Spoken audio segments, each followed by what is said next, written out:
In front of me is Realme 12X, and today I would like to show you how you can add a password to Google Passwords Manager. Begin by launching Settings and scrolling down to access Google.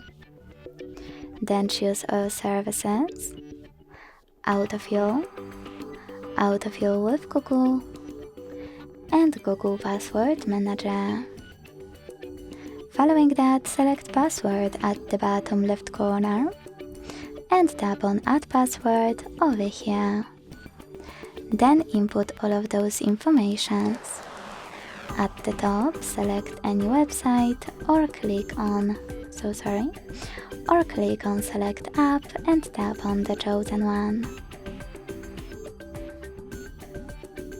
Then enter your username, email or phone number, password,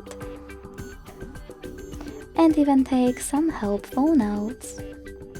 When you finish, hit save at the top right corner.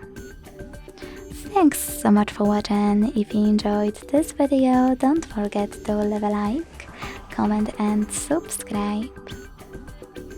Bye!